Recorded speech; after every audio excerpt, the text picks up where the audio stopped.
السلام عليكم ورحمة الله وبركاته. الحمد لله رب العالمين، وأصلي وسلم على نبينا محمد وعلى آله وأصحابه. أشهد أن لا إله إلا الله وحده لا شريك له، وأشهد أن محمدا عبده ورسوله. من بعد.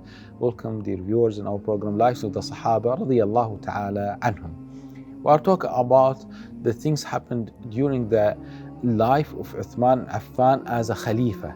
Why some people changed during the time of Uthman Affan radiallahu ta'ala an. We mentioned the previous episode that subhanallah, personality of Uthman is different than the personality of Umar.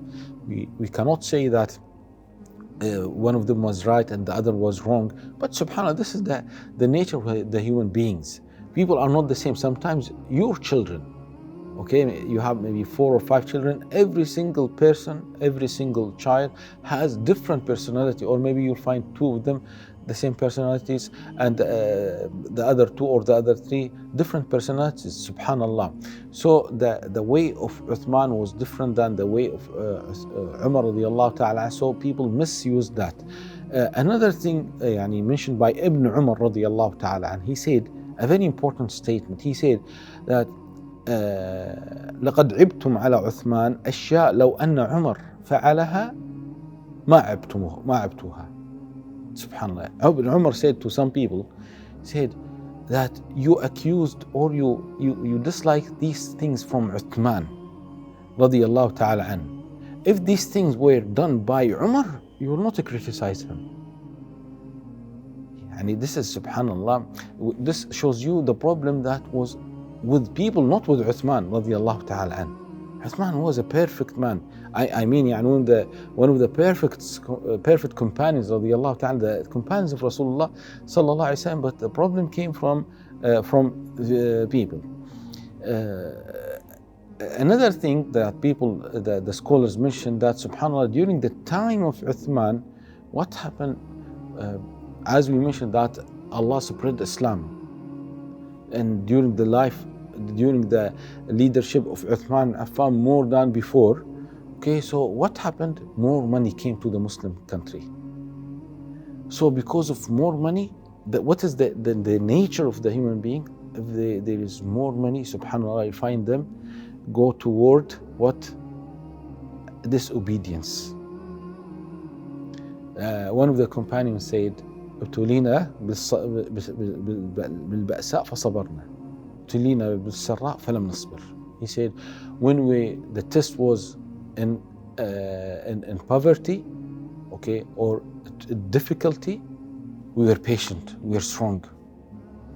But subhanallah, when the Muslim country became rich and everyone has money, a land and a horse or camel, فلم نصبر. It was difficult for us to be patient. And this is test, and also this is test, but he means the test will be more tough, more difficult with money. Subhanallah. This is the responsibility of money. This, brothers and sisters, this is an issue the scholars discuss. Which is better? الفقير الصابر أو الغني الشاكر. You have 2 categories, 2 types of people here. Someone who is poor and patient. He is poor, but he is patient. He doesn't show any kind of objection. He is satisfied. And the other category, the other kind of people, Ghani Shakir, he is rich, but showing the gratitude.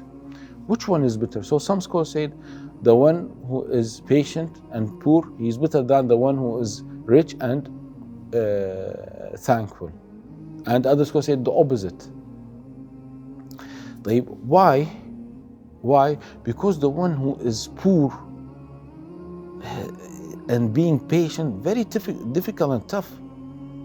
He doesn't have money for his children. He doesn't have money to buy a house. He doesn't have money to change his car or to have a car.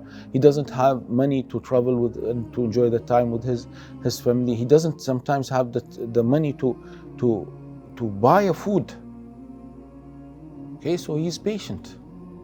He's struggling, but he's patient. So a lot of reward. But other scholars said, no, the one who is rich but with money, he will get more reward. His situation is more difficult. Why? Because I have everything.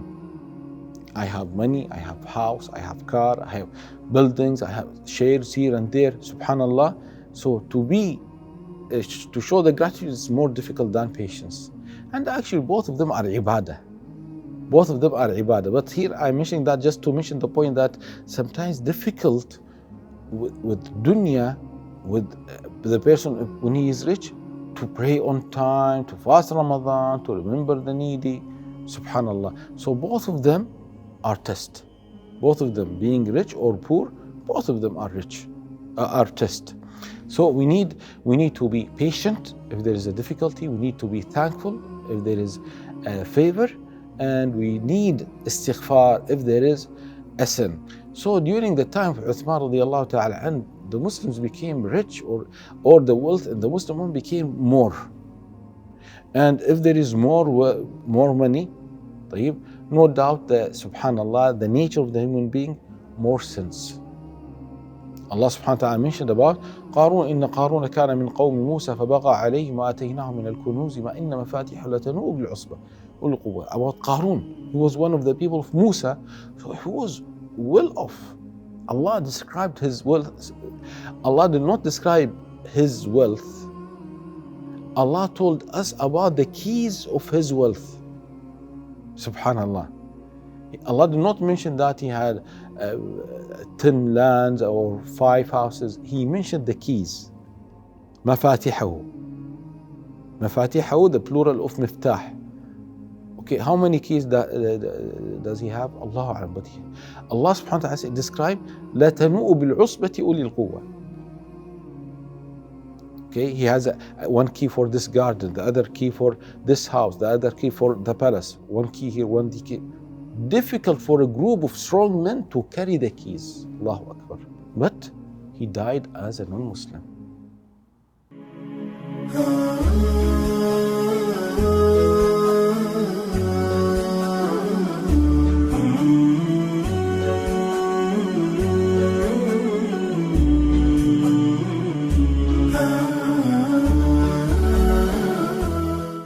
So brothers, sisters, when you ask Allah subhanahu wa ta'ala to give you, don't stop and ask Allah subhanahu wa ta'ala to give you. Oh Allah, grant me a house, grant me this much of gold. Okay, ask Allah subhanahu wa ta'ala a wealth to help you in worshiping Allah subhanahu wa ta'ala and showing Him the gratitude.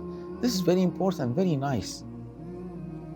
Because if you have more money, usually, not always, you will be more busy in dunya, more busy to calculate your money and to protect your money, to grow your wealth. So you will be far from the masjid, from the Quran, from the da'wah and these things. So no doubt, I'm not telling you ask Allah to be poor, because also this is difficult. But to have something for yourself, your family, this is very nice. When Sa'd ibn Abi Waqqas was very sick and he was thinking that he's going to die, he was planning to give his wealth as charity.